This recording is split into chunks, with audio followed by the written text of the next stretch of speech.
Main terus, berpikir terus. Assalamualaikum warahmatullahi wabarakatuh. Teman-teman semuanya, di utara Madinah berdiri sebuah gunung tua, diam, kokoh, tak bergeming oleh waktu. Ia bernama Uhud, gunung yang mencintai Rasulullah dan dicintai oleh beliau. Tahun ketiga Hijriah, pasukan Quraisy datang membawa dendam, membalas kekalahan mereka di Badar. 3.000 pasukan melawan hanya 700 kaum muslimin. Di bukit kecil yang disebut Jabal Rumat, Rasulullah tempatkan 50 pemanah dengan satu pesan, jangan tinggalkan posisi kalian apapun yang terjadi. Awalnya pasukan muslim unggul, musuh terdesak, sebagian lari meninggalkan harta rampasan. Para pemanah pun tergoda, mereka turun dari bukit dan itulah awal celah terbuka. Khalid bin Walid, ahli strategi Quraisy, memutar pasukannya, menyerang dari belakang. Kaum muslimin kacau, banyak syuhada yang gugur, termasuk Hamzah, paman Nabi singa Allah. Saat itu Rasulullah terluka, wajah beliau berdarah, gigi beliau patah, namun beliau tetap berdiri, memimpin dengan hati, bukan dengan amarah. Gunung Uhud tidak bicara, tapi dari diamnya ia mengajarkan satu hal, bahwa kemenangan bukan soal jumlah, tetapi tentang ketaatan.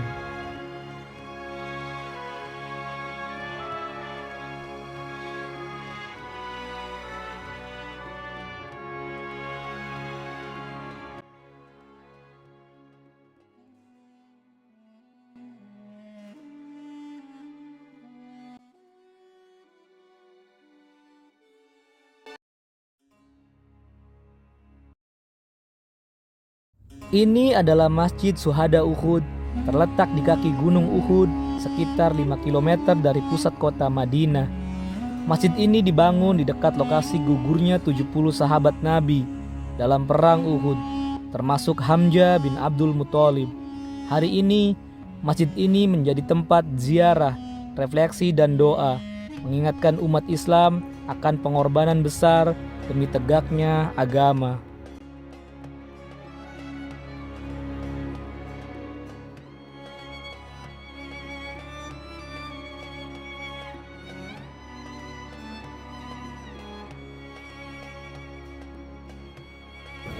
Assalamualaikum warahmatullahi wabarakatuh teman-teman semuanya.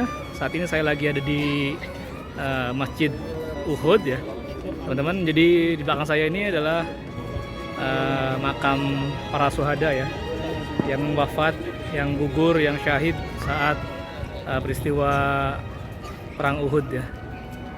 Nah ini teman-teman. Nah ini teman-teman makamnya para syuhada ya. Yang paling masyhur ceritanya, mungkin teman-teman nggak asing kalau saya sebut Hamzah bin Abdul Muthalib ya. Beliau adalah paman Nabi ya, yang selisih umurnya sekitar 2 tahun lebih tua ya daripada Nabi. Beliau syahid ya saat perang Uhud, dibunuh oleh sahabat juga teman-teman. Pada saat itu dia masih dalam keadaan kafir ya. Itu sahabat siapa? Wahsy ya. Dia ahli dalam memanah, ahli dalam menembak ya, dalam nombak gitu ya. Nah, dia budaknya Hindun. Nah, saat itu waktu duel di Uhud, Wahsy memang khusus mengincar Hamzah ya.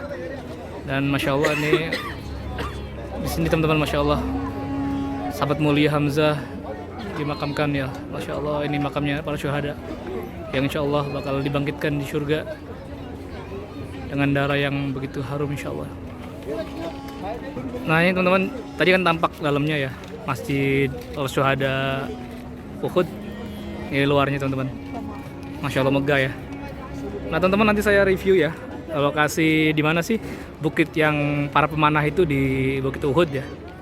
Jadi di belakangnya masjid ini adalah Gunung Uhud teman-teman, Gunung Uhud.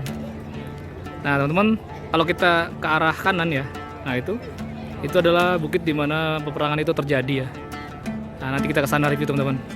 Sebenarnya ini bukitnya nggak begitu tinggi teman-teman. Jadi Rasulullah punya strategi gitu ya. Strateginya Rasulullah menaruh 50 pemanah ya untuk standby di atas. Nah, cuma Ketika melihat harta rampasan yang begitu berlimpah, para sahabat ini langsung tergiur ya. Oke teman-teman, ramai ya.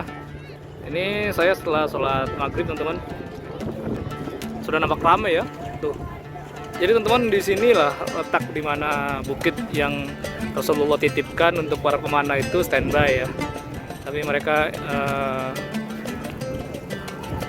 tidak mentaati Rasulullah ya. Nah, ini teman-teman. Teman, kita daki ya. Nggak begitu tinggi teman-teman, sekitar mungkin 30, 40, 50 meteran lah ya tingginya. Kurang dari itulah, kurang lebih 50 meter tingginya. Ya, ini cukup pendek tentunya bukitnya kalau dibandingkan dengan sebelah sananya tuh, teman belakangnya itu adalah Gunung Uhudnya ya. Jadi teman-teman ya, peperangan itu terjadi di sini teman. Jadi karena ini kan sebuah wadi ya, sebuah lembah Uhud teman-teman. Jadi saat Rasulullah memerintahkan buat sahabat 50 yang pemanah itu ya, yang snipernya taruh di sini 50 orang itu. Kemudian ketika pertikaian terjadi, teman-teman mungkin di area sini ya.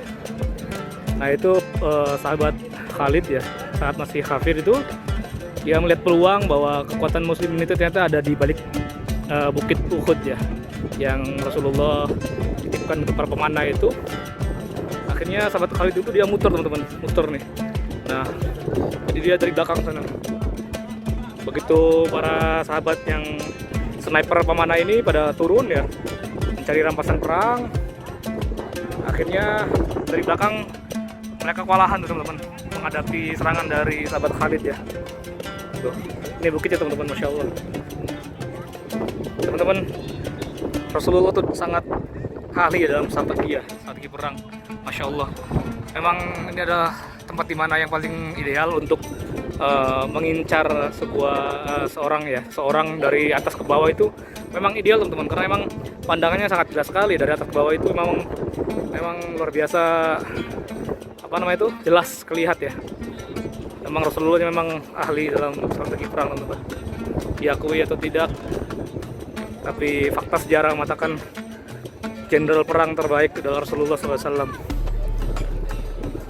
Teman-teman, ya teman-teman, pokoknya saat ini saya sedang di atas puncaknya teman-teman. Jadi memang benar-benar jelas sekali teman-teman, karena ini kan sebuah wadi ya, sebuah lembah. Jadi Battle of Uhud ini di sini teman-teman terjadinya. Jadi memang sangat ideal sekali untuk para pemanah ya, pemanah dari atas ke bawah itu memang luar biasa, sangat jelas teman-teman. Jadi Rasulullah itu nggak sembarangan ya dalam menentukan strategi ya. Saya baru naik segini aja teman-teman udah ngos-ngosan ya. Masya Allah indahnya. Tapi ya Allah, di sini adalah tempat dimana sahabat mulia singa Allah Hamzah bin Abdul Muthalib gugur teman-teman, syahid ya. Teman-teman, sayangnya ini malam ya, kalau siang atau pagi mungkin terlihat jelas sekali ya. Tapi ini memang hawanya memang teman-teman, hawa sangat positif sekali ya. Ada kesedihan, ada juga kegembiraan. Di sini ada dimana sejarah ya terukir sebagai seorang muslim teman-teman. Kita semua wajib bersyukur ya, mempunyai tauladan seperti Rasulullah SAW, tauladan yang baik, tauladan yang mulia, panutan, masya Allah. Teman-teman coba bayangkan ya, saat itu jumlahnya kaum muslimin teman-teman, kalau tidak salah ya, saya kurang paham teman-teman masalah sejarah, tapi mungkin sekitar 3.000-an lah ya. Saat itu saya lupa teman-teman, mungkin segitu ya. Tapi pasukan Quraisy itu sekitar 10.000 teman-teman. Ya kalau nggak salah segitu ya. Saya kurang paham juga tuh tentang sejarah jumlahnya. Kalau yang lebih tahu mungkin koreksi teman-teman. Ya. Jadi memang pada saat peperangan terjadi itu teman-teman, ya awalnya pihak muslim itu sudah menang teman-teman. Hanya saja dikarenakan ada para pemanah yang Rasulullah titipkan untuk di Bukit Uhud ini ya, yang sudah ditempatkan di sini. Mereka mengingkari ya, karena tergiur dengan ghanimah atau harta rampasan perang. Jadinya kita tidak sampai 100% menang ya, jadi kita hanya 50-50 lah. Ini adalah salah satu peperangan yang cukup menyakitkan untuk Rasulullah ya, karena sampai Rasulullah itu dikejar sampai ke Gunung Uhud ya, sampai dilempari batu sampai giginya tanggal, Masya Allah ya Rasulullah ya. Sampai Rasulullah dikabarkan wafat, sampai Rasulullah dikabarkan syahid, tapi ternyata itu adalah strategi ya, manipulatif untuk menyembunyikan Rasul ya dari kaum Quraisy. Teman-teman, di sana itu Gunung Uhud teman-teman, yang tadi saya sudah jelaskan di video sebelumnya ya. Masya Allah. Oke teman-teman, dari Bukit Uhud ya, Bukit Uhud saya melaporkan. Terima kasih semuanya, jangan lupa like, comment, subscribe. Wassalamualaikum warahmatullahi wabarakatuh. See you.